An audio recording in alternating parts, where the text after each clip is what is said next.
It's officially Democratic Party primary season in America, but it never really felt like it officially kicked off because we were missing one of the most prominent names in American politics, specifically the most prominent smear merchant for the Democratic Party establishment. But it's officially primary season. It's kicked off now because this individual decided to show up, and you all know exactly who I'm talking about. David Brock, who is a former Republican Party operative who made a name for himself smearing Anita Hill. And for those of you too young to remember who Anita Hill was, she came forward with allegations that Justice Clarence Thomas sexually harassed her, and David Brock is the individual that essentially led the charge to discredit her, going so far as to literally write an entire book trying to discredit Anita Hill. But over the years, he had a change of heart and he decided to switch teams. So now, rather than acting as a smear merchant for the Republican Party, he's a smear merchant for the Democratic Party. But if you think that means that he's going to be smearing Republicans, think again, because he's still punching left. Now, in 2016, he made headlines because he announced that his super PAC, Correct the Record, would be investing $1 million into an online troll farm that would confront Bernie Sanders supporters who dared to criticize Hillary Clinton for her abysmal record. But now that primary season is officially upon us, he's back, and he's got a new hit. And this hit was published in NBC, because why wouldn't you publish David Brock? A name that has no credibility whatsoever, but let's publish him. But nonetheless, they published him, and his article is titled, "Bernie Sanders fans can't be allowed to poison another Democratic primary with personal attacks.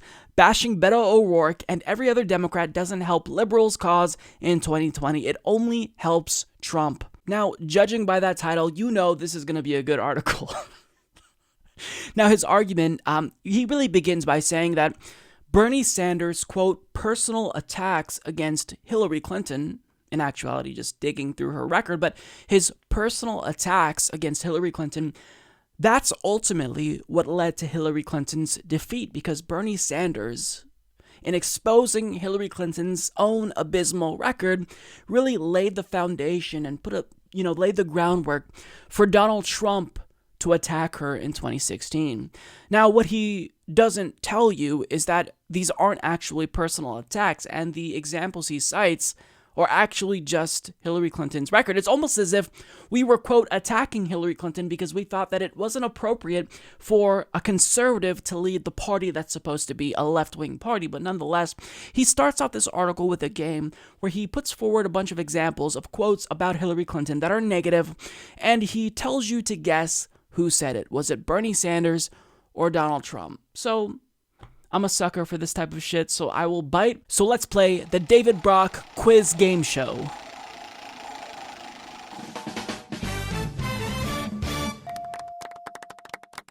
So the first quote, "I know the guys at Goldman Sachs. They have total control over him, just like they have total control over Hillary Clinton." Who said it? Was it Donald Trump or Bernie Sanders? Well, given that I don't think Bernie Sanders would say something like total control, I'm going to attribute that one to Donald Trump. And that would be correct. Now, the next quote here is, "I don't think you are qualified if you get $15 million from Wall Street through your super PAC." Well, seeing that this made headlines when Politico decided to write an article saying Bernie Sanders says Hillary Clinton not qualified, well, I'm going to say this one is something that Bernie Sanders said, and that would be correct. In fact, I'm ruining this because I need to let you guess before I tell you, so I'm not going to spoil the next one. Quote, "The Clintons have spent decades as insiders, lining their own pockets and taking care of donors instead of the American people. It is now clear that the Clinton Foundation is the most corrupt enterprise in political history." Who said that? Donald Trump or Bernie Sanders? Well, I would initially assume that Bernie Sanders said this, given that it's a relatively coherent response, but since, there was this modifier attached to the end of this statement saying, "in history," who says things like this? Donald Trump. So this game is pretty easy. Quote, "I think super predators was a terrible thing to say." Who said this? Donald Trump said this. So one thing that David Brock doesn't tell you is that even if Donald Trump said some of these quotes, they're still correct. Yes, I said it. Donald Trump was right about Hillary Clinton in these instances. He may be wrong about basically everything else, but this specific criticism of Hillary Clinton, it doesn't matter who said it. The truth is the truth. But since we took the time to play David Brock's game, I want him to play our games. I'm going to provide you all with a quote, just one quote, and I want you to tell me who said it. Was it David Brock or was it Donald Trump? Quote, "She's a little bit nutty and a little bit slutty." Who said this about Anita Hill? Who do we attribute this quote to? Donald Trump or David Brock? Of course, it's David Brock, who, again, smeared Anita Hill and went so far as to write a book to discredit a black woman. And he also confessed that he basically made things up about Anita Hill in order to get Justice Clarence Thomas confirmed to the Supreme Court. But here's what he says about these, quote, attacks on Hillary by Bernie Sanders. Those attacks from her left laid the groundwork for copycat attacks lobbed by Donald Trump and, in the process, helped hand the Supreme Court to the right wing for a generation. Wow. The extent to which he lacks self-awareness is baffling to me. That's what you did. I'm not sure if you forgot about this or not. I know you probably want to not remember this aspect of your life, but you smeared Anita Hill to get Justice Clarence Thomas, a far-right justice, an extremist, on the court. So that's what you're doing. This statement is nothing more than projection. In fact, this whole article is projection because he says that Bernie Sanders supporters are the ones trying to poison the Democratic Party primary, when I don't know what could be more poisonous than hiring divisive trolls to, quote, confront, more like harass, Bernie Sanders supporters who dare criticize Hillary Clinton for substantive reasons. So David Brock is someone who has absolutely no credibility whatsoever, and he shouldn't be given the time of day by anyone, but nonetheless, NBC News thought it was a good idea to publish this article from a lifelong political hack in order to scold us about not being too critical of our political opponents, because he's definitely the person who should be giving us this advice, right?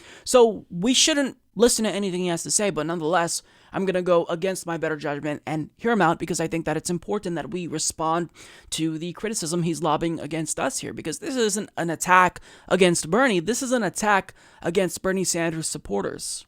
This is an attack against the grassroots.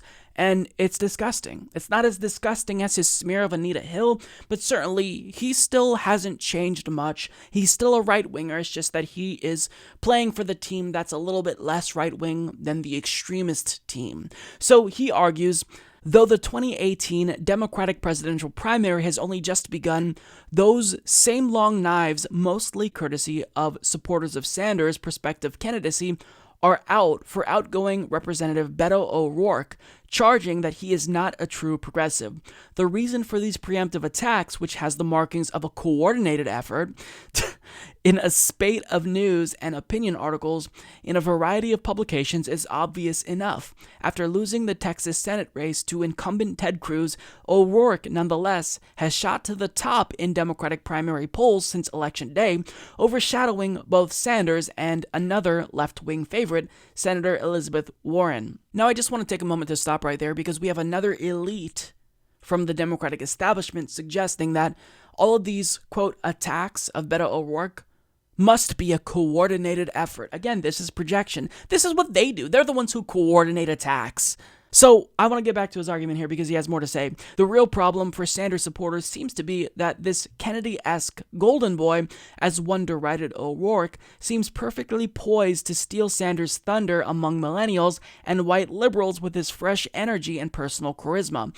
Thus, it's not enough to disagree with O'Rourke. His persona and reputation must be dragged through the mud. Democrats should greet this early maneuvering by Sanders supporters with alarm. If Democrats cannot show such tactics, which will be used against any non-Sanders candidate because no one can get to the left of a socialist for what they are, they ignored them at their own peril. Failing to end this internecine warfare will mean that all members of the Democratic Party running for its presidential nomination will face months of minuscule ideological litmus tests turned into character assassinations. The narrative, driven by far left and lapped up by the press, will likely result in a nomination fight that could well devolve into the kind of pointless factionalism that will only help Republicans. We've seen this movie before. Sanders' assault on Clinton's progressive credentials were pernicious in large part because they were not about policy disputes at all, but rather intended to falsely impugn Hillary's character and integrity. In 2016, I ran a pro-Hillary super PAC which attempted to defend the candidate against false attacks, many of which came from or originated to her left. Though they were hardly in charge of our messaging, it was made very clear to us by our allies at our campaign headquarters that any efforts on our part to push back against the left-wing anti-Clinton brigades were unwelcome assistance. They feared alienating Sanders voters. That head-in-the-sand posture was ultimately self-defeating. Today, Democrats are rightly laser-focused on picking a winner in 2020, and the stakes are just too high to let bad faith actors whose real aim is to smear Democrats as no different than Republicans stage inter-party schisms. If Sanders decides to run again this time, he should focus on policy and eschew character attacks on Democrats and admonish his supporters to do the same. Otherwise, they put the core values we all share at risk. So there is just so much to unpack in this garbage article. First of all, in case you missed it, it was subtle, but he actually bragged about the troll farm. He bragged about hiring trolls to confront Bernie Sanders supporters. I mean, this guy has zero self-awareness. And also, he said pretty explicitly, we were attacking Hillary Clinton because we were trying to impugn her character. We didn't care about policy. But if you go back to the videos that I did, I can't speak for everyone, but certainly most progressives, we were criticizing Hillary Clinton based on her record because it was so fucking abysmal. If you are liberal, I don't know how you can't see that Hillary Clinton is not even a liberal. She is a conservative. She voted for the Iraq War. She was against gay marriage up until 2013. She's still a warmonger. So I don't know how it's not apparent to you that any left-winger would have some issues with Hillary Clinton, but this isn't necessarily about any candidate, even though he claims to care about policy here. This is about upholding the status quo, because the status quo employs David Brock, and upsetting the status quo, overturning the apple cart, so to speak, would not behoove David Brock. It could be disastrous for his career. Now, he says that we were wrong to critique Beto O'Rourke for a couple of reasons. Now, I didn't get to this specifically, but he says that in criticizing him for not supporting Medicare for All, we were actually wrong to do that. Now, the reason why we were wrong to do that is because Beto O'Rourke said that he'd commit to support Medicare for All if he was elected to the Senate. But the reason why we're saying he doesn't support Medicare for All is because in practice, functionally speaking, he does not support Medicare for All. He had the opportunity as a representative from Texas to co-sponsor H.R. 676, and he refused to do that. Now, he tried to play it off as, oh, well, I'm a wonk, and there are certain aspects of H.R. 676 that I find problematic, but I really like Bernie Sanders' bill more.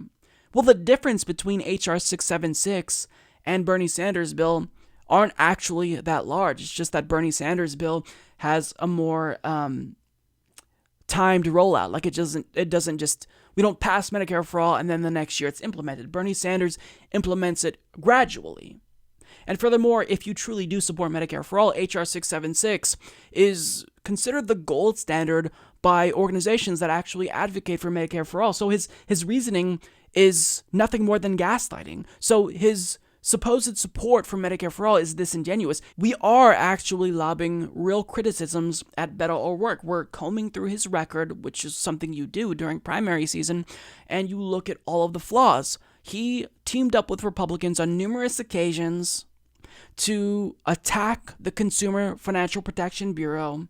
He has a pretty iffy record overall. He's less liberal than Nancy Pelosi, for fuck's sake. So, I mean, to say that we should be alarmed if we're liberal is an understatement. But really what this is about is David Brock is trying to punish us because he's still salty about Hillary Clinton losing the election to Donald Trump. That's what this is about. And he's trying to punish the people who he thinks made Hillary Clinton lose. But Hillary Clinton lost because of Hillary Clinton. Stop trying to relitigate 2016. Regardless of why you think Hillary Clinton lost, this is 2019 and 2020 is ahead of us. So if Bernie Sanders wins the nomination, what are you going to do, David Brock? Are you going to switch teams again and go with Donald Trump? Because, I mean, you switched teams before.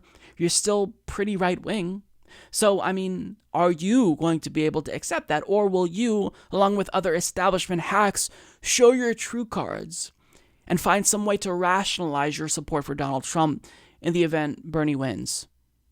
I'd like to see how this plays out, because I think that would be interesting. But to people who think it's inappropriate for us to look at the record of presidential candidates, fuck off. I have no nice words for you. Just fuck off, shut up. We don't have time for you. All you're doing is you're trying to stop us from vetting candidates before going up against Donald Trump. If you want to beat Trump, you need someone who can build a broad coalition of support, not just from establishment hacks like you, but from progressives as well. And if you put up someone who's a corporate Democrat, you risk losing to Donald Trump in 2020, which basically secures a right-wing majority on the Supreme Court for decades to come. So shut the fuck up. Step aside. Nobody cares what you have to say, David Brock. And I'm sorry, maybe I'm not being civil here, but I'm out of patience for people like this who are virtue signaling about, we care about the Democratic Party. We just want America to choose their winner and we need to get behind the winner. No, you don't care about anything. All you're doing is what you are paid to do. You're a smear merchant for Republicans, and now you're just doing your job by acting as a smear merchant for Democrats as well. Maybe in 10 years, we'll get an admission that what you were doing to Bernie Sanders was also wrong and immoral, just like you admitted that you smearing Anita Hill was unethical as well. But I don't know, because you're probably just going to find a new target after that, because, a smear merchant is going to do what smear merchants do best, and that's smear. And now he's trying to smear Bernie Sanders supporters. But David Brock, we don't care what you have to say, and really nobody takes you seriously, because nobody should take you seriously. Girly Mike Fettuccine needs your support on Patreon. What a loser. Visit patreon.com/Humanist Report to support the low ratings Humanist Report. Sad. My views are much higher.